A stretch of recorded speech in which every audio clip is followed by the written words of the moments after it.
You see it every day on Facebook and Twitter. Someone has lost a friend or a loved one, or perhaps a beloved pet. We set up memorial pages for those who have died. We share our most intimate thoughts from a hospital room. Social media is changing the way we talk about death and grief.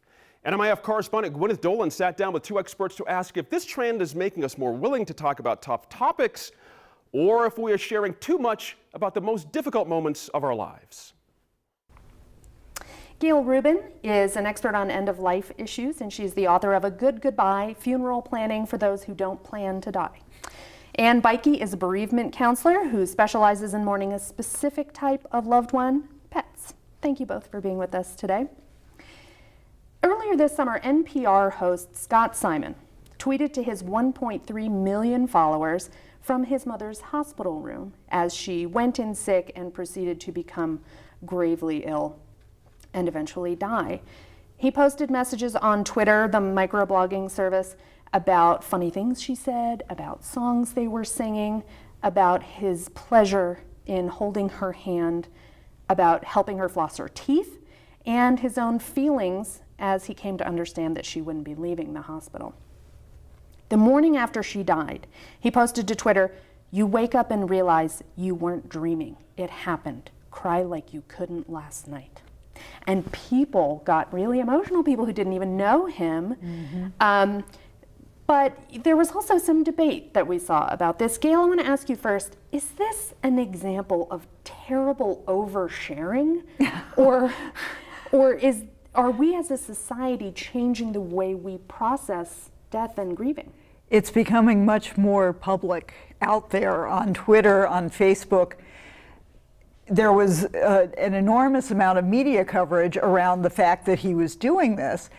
He did get his mother's okay to do that, although he wasn't so sure she understood what Twitter was and what it meant, because he has over 1 million followers listening in on what he's doing with his mother. But she knew her son was on the radio. Yeah. And the thing was, what he wrote was so raw and yet so beautiful at the same time. And I think people are coming around to being intimate through this social media platform and actually becoming perhaps a little more comfortable with the idea of being present with death and dying, which is something that we've been insulated from over the past 50 years or so, ever since, people decided, I'm going to go to the hospital and get better, but instead they go to the hospital and die. So people aren't dying at home anymore, and it's becoming more separated from our daily living. That's a good point. And one of the things that struck me about Facebook, and I've been on since 2007, but that has struck me about the change in it is that one of the daily experiences of my Facebook life is I see people posting about their cats and dogs dying. And these are the kinds of things I might otherwise never have known. But people are really, really grieving their pets. Before Facebook, how did we deal with this? We talked to our friends. And we certainly didn't have probably the network of calling everyone we knew. And I've certainly been embarrassed many times saying to someone, "How's your dog?" or "How's your cat doing?" and finding out they passed away before Facebook. But you're right, people are apt to share that loss on Facebook. I always like to say it's a great big virtual hug for people. And I have a lot of friends that are on Facebook that have pets, so I'm going to see that their pet died. I might not know that any other way or find that out. In researching this show, I came across this list of things that we go through when we process a death, and one of them was acknowledging the loss, and the second one was offering sympathy or reacting to it, and the third is remembering the lost one. It strikes me that Facebook is ideally suited to do these three things, whether it is a family member or a pet. Is it really good at that, Gail? Absolutely. I've seen postings about both pet loss and people loss, and immediately the people who know these people are commenting. they're pushing the like button, which is unfortunate in terms of, it's the only way you can express tool. that, yes, you don't really like the fact that their people or pets have died, but it's your own little way on Facebook of saying, I hear you and I'm with you.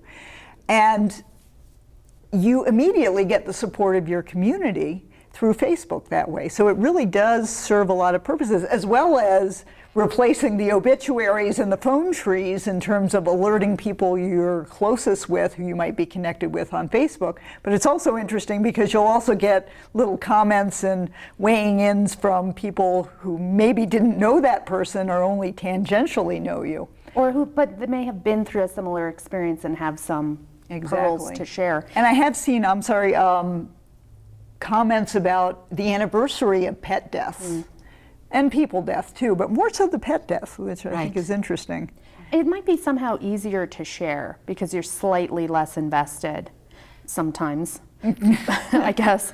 And how has that changed? Are relationships with pets different than they were 20 or 40 years ago? Certainly much different than, I would say, even 10 years ago. People are much more educated about the importance of pets in their household, and for many people, their pets are a part of their family.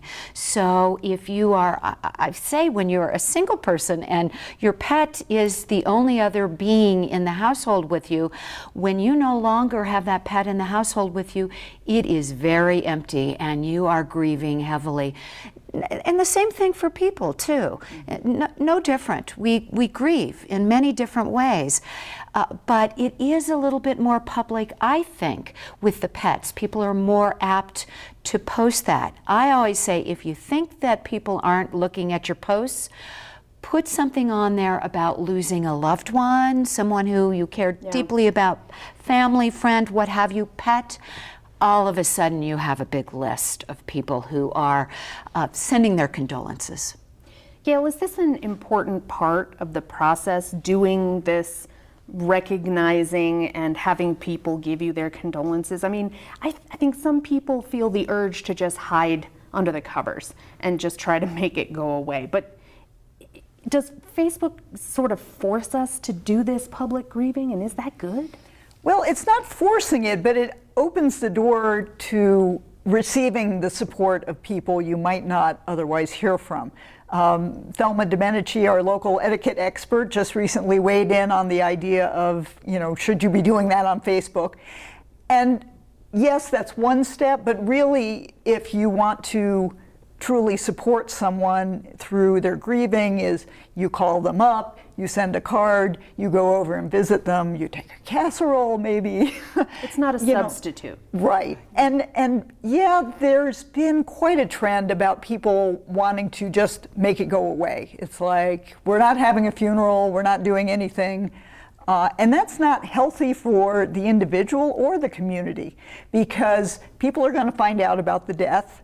And if you haven't had a funeral or some kind of get-together where we say, okay, we're putting this period on the end of this person's life, they'll see you in the grocery store. Sorry to hear about the death. They'll see you at the library. Sorry to hear about the death. It keeps coming back. It's like a wound that won't heal. And this makes me think of, obviously at a certain point you have to start letting go in order to, move on with your own life and keep living. But I see people who have their avatar, their profile picture or their Twitter avatar is their pet. Is there a certain point where you need to take the pictures down, stop using it as your avatar, let it go?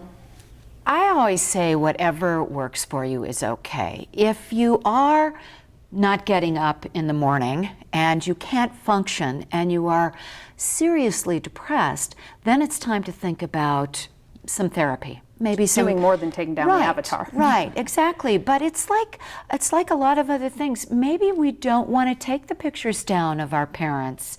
Maybe we want to keep the picture up of our dog or our cat, and it's okay to have that there. Whatever works for you. There's a process. Everybody moves through that process differently. The mourning stages are differently for everyone. If our losses are compounded, then it might take even longer. But whatever works for you is okay. If there's some other serious things going on, get some professional help. And you don't ever totally let go of somebody you love. Your relationship with them changes when death occurs. Although But your relationship status may not change. And on Facebook, you know, several people told me they were upset by getting birthday reminders for people who had passed. died. Ooh. And, you know, your relationship status may still show that this person is in your family or in a marriage or other relationship. I know that I created a page for my sister when she died. And I was the administrator of that page. Every time I log into Facebook still, it asks me if I want to post as her. Aye. It is, And that can't be changed, right? it can't be changed. The only thing I can do is take it down. So there are some pitfalls to the social media process. You know, 50 years ago, Gail, people would have found out about a death either by a phone call or maybe a telegram, but often the obituaries in the newspaper. How different is social media now from the obituary system that we used to use? Well, you couldn't get feedback when somebody read in the newspaper unless they called you on the phone or sent a telegram or responded in person in some way. With it on Facebook, and in fact obituaries are showing up. Some funeral homes are actually posting their obituaries on their Facebook pages and sharing that way.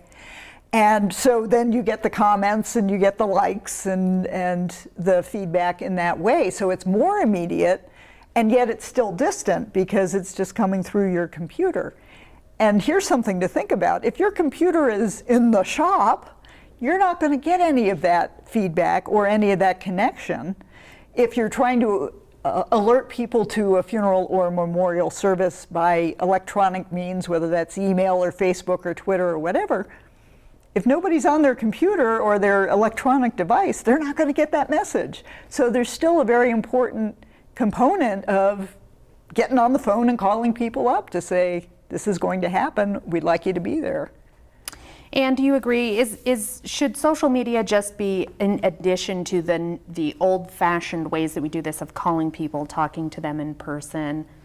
Well, that's my thought, but again, for pets, it's a little bit different because you're not going to get on the phone and call the 276 people that are your friends on Facebook to let them know that your pet died.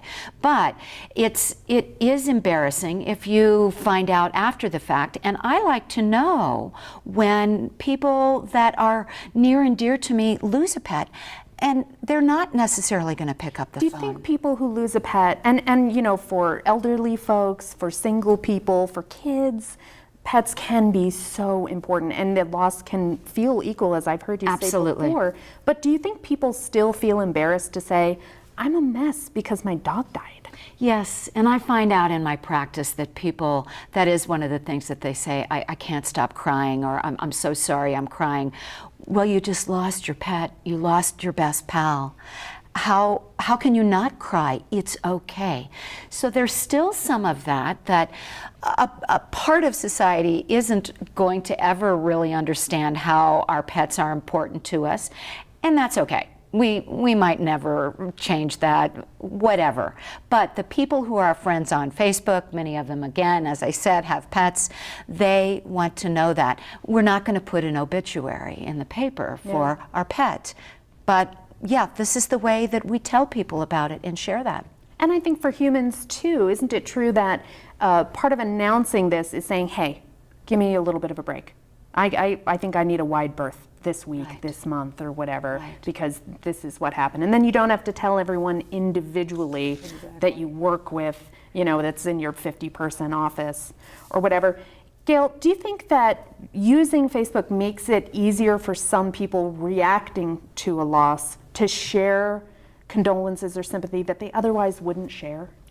Absolutely, because it's so easy to just start typing in that comment button, sharing a thought about the person who died, or, you know, my thoughts are with you, those kind of expressions of sympathy, which is great. And actually, I just had the opportunity to post a happy event, a wedding, on my Facebook page, And I got all these comments from all these people all over the place, including, you know, passing acquaintances who didn't know the people involved. So I think people feel more free to weigh in with supportive comments on Facebook.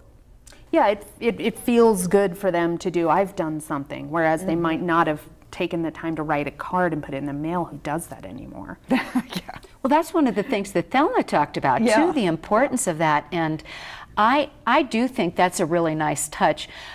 I really believe that you have taken that extra time, and that's what it says to that person. You took the extra time to find the card, get their address, put the stamp on it, put it in the mail. That goes a long way, and there is something to be said about getting that card in the mail and how thoughtful and what that means to you, be it a person, an animal, pet, whatever. Gail, I've had a few people tell me, and I solicited comments and questions for this show on Facebook. I got some good stuff. A couple people told me they were very upset to hear about the death of someone they cared about on Facebook first, before hearing it somewhere else.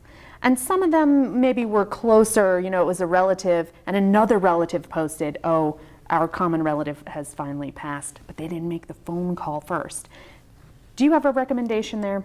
Make those phone calls to, you know, at least the closest family, you know, maybe to the level of cousins, I would say, and siblings and close relatives. And then, you know, once you've made that initial effort, and that's going to take less than an hour, I would think, in most families, unless you've got a really huge family, to get that out and say, I'm going to put a little note on Facebook about it to help catch people that we haven't been able to talk to yet. We just have a minute left. Anne, do you have any advice for people who are going through this, who are grieving the loss of a pet or trying to support someone else through it? If it works for you to put it on Facebook, put it on Facebook. That's pretty simple. That's it. Gail, do you have any tips for people? You want to make sure that you pull all your information together before there's a death in the family. You never realize how disorganized your life is until suddenly the person who knows all of their elements is no longer there to tell you those things, including your passwords. In order to make a memorial Facebook page, you've got to be able to prove your relationship to the person and also that they died.